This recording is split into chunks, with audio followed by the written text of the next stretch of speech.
اور پھر اللہ قرآن کریم میں فرما رہا ہے کہ تم اگر میری نعمتوں کا شمار کرنا چاہو تو نہیں کر پاؤ گے۔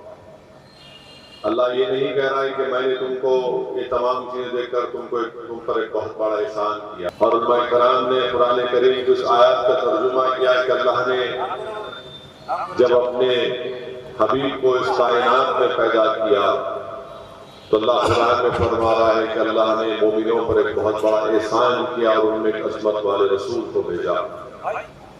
تو میرے عزیز دوستوں اور بزرگوں، میں آپ تمام کو جشن رحمت اللہ علیہ صلی اللہ علیہ وسلم اور عید میلاد النبی کی مبارکباد پیش کرتا ہوں، اور یہ ہم تمام کے لیے بڑی فخر اور خوش قسمتی کی بات ہے کہ اللہ نے ہم کو محمد مصطفیٰ صلی اللہ علیہ وسلم کا امتی بنایا۔ میرے عزیز دوستوں اور بزرگوں، ایک صحابی رسول صلی اللہ علیہ وسلم نے اللہ کے رسول صلی اللہ علیہ وسلم سے یہ پوچھا کہ یا رسول اللہ صلی اللہ علیہ وسلم کیا ہم آپ کو قیامت کے میدان میں بھی پائیں گے؟ تو اللہ کے رسول صلی اللہ علیہ وسلم نے فرمایا کہ ہاں تم مجھے 3 مقامات پر پاؤ گے۔ اس صحابی رسول صلی اللہ علیہ وسلم نے پوچھا کہ یا رسول اللہ صلی اللہ علیہ وسلم وہ پہلی کون سی جگہ ہوگی جہاں پر ہم آپ کو قیامت کے دن پائیں گے؟ رحمت اللہ علیہ صلی اللہ علیہ وسلم نے ارشاد فرمایا کہ میری امت پیاسی ہوگی، میں آب کوثر پر رہوں گا اور میں ان کی پیاس کو بجھاؤں گا۔ رحمت اللہ علیہ صلی اللہ علیہ وسلم نے ارشاد فرمایا کہ میری امت پل صراط سے گزرے گی، جبرائیل امی اپنے پر بچھائے ہوں گے، اور میں اللہ سے دعا کروں گا کہ اللہ میری امت کو سلامتی سے گزار دے۔ پھر صحابی رسول صلی اللہ علیہ وسلم نے پوچھا رسول اللہ صلی اللہ علیہ وسلم وہ 30 جگہ اب بیان سنیے، بیان جہاں پر ایک مواد سے بھرا ہوا ہے۔ یہ انسان مولوی نہیں ہے لیکن امام آلوسی کا حوالہ، کیا بات ہے، اچھے اچھے مولوی ایسا بیان نہیں کر پاتے۔ فرمایا پل صراط کا ذکر کیا، اور جب اللہ کے رسول صلی اللہ علیہ وسلم نے کہا کہ میں اللہ سے دعا کروں گا کہ اللہ میری امت کو سلامتی سے گزار دے، تو یہاں پر کسی ایک عاشق نے بڑا خوب کہا کہ رضا پل سے بچ کر کے گزریے کہ ہے رب سلم صدائے محمد۔ میرے عزیز دوستوں اور بزرگوں، وہ 30 جگہ آقا دو عالم صلی اللہ علیہ وسلم نے فرمایا کہ جہاں پر میری امت کے اعمال تولے جائیں گے، اور اگر میری امتی کے اعمال میں کمی ہوگی تو میں اس کی کمی کو پورا کر دوں گا۔ عزیزان ملت، یہ اللہ کا بہت بڑا کرم اور فضل ہے کہ اللہ سبحانہ و تعالیٰ نے ہم کو رسول اللہ صلی اللہ علیہ وسلم کو امتی بنا کر بھیجا۔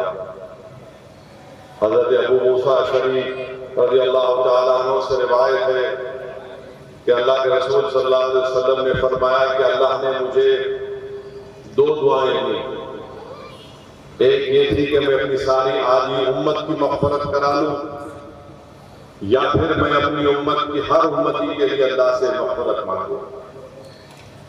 تو اللہ کے رسول صلی اللہ علیہ وسلم نے کہا کہ میں نے اپنی اس دعا کو قیامت تک کے لیے اپنی امت کے لیے اٹھا کے رکھا ہوں، اور میں اپنی امتی کے مغفرت کے لیے، شفاعت کے لیے اس دعا کو استعمال کروں گا۔ اسی لیے قرآن کریم کی سورہ ضحیٰ کی 5ویں آیات ہے کہ وَلَا سَوْفَ يُؤْتِيكَ رَبُّكَ فَتَرْضَىٰ، کہ اللہ فرما رہا ہے کہ محبوب ہم آپ کو صلی اللہ علیہ وسلم آپ کو اتنا دیں گے کہ آپ راضی ہو جائیں گے۔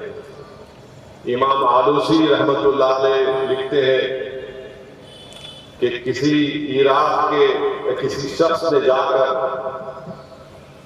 امام باقر، امام زین العابدین کے فرزند سے پوچھا کہ امام باقر کیا یہ شفاعت کی دعا سچ ہے؟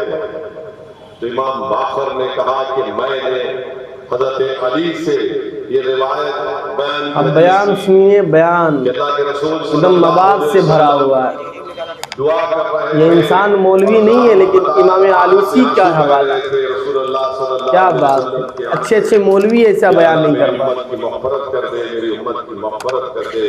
تو اللہ نے جبرائیل علیہ السلام کو بھیجا کر کہا کہ میرے حبیب سے کہہ دو کہ میں تم کو اتنا دوں گا کہ تم راضی ہو جاؤ۔ ایک اور حدیث شریف روایت آئی، امام آلوسی لکھتے ہیں رحمت اللہ علیہ کہ اللہ کے رسول صلی اللہ علیہ وسلم نے قرآن کی آیات پڑھی جو حضرت عیسیٰ علیہ السلام نے کہا تھا کہ اللہ یہ تیری امت ہے، تو اگر چاہے تو ان کو سزا دے دے۔ تو اللہ کے رسول صلی اللہ علیہ وسلم کی آنکھ سے آنسو نکلنا شروع ہو گئے کہ اللہ میری امت میری امت میری امت۔ میرے عزیز دوستوں اور بزرگوں، اسی لیے میں نے کہا کہ ہم بڑے خوش قسمت ہیں کہ اللہ کے رسول صلی اللہ علیہ وسلم کی ہم امتی ہیں۔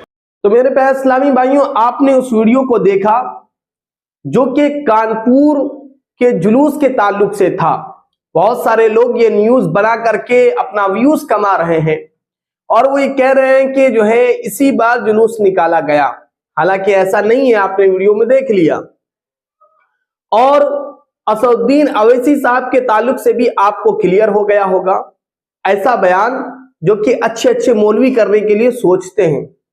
اللہ تبارک و تعالیٰ نے انہیں علم سے نوازا ہے۔ رب تبارک و تعالیٰ سے دعا ہے کہ پاک پروردگار مولا ان کے بازو کو مضبوط فرمائے اور انہیں خوب صحت و تندرستی عطا فرمائے کہ وہ مسلمانوں کی آواز کو ہمیشہ اٹھاتے رہے، اور اللہ تبارک و تعالیٰ مسلمانوں کو فلاح و بہبودی سے نوازے۔ السلام علیکم ورحمۃ اللہ وبرکاتہ۔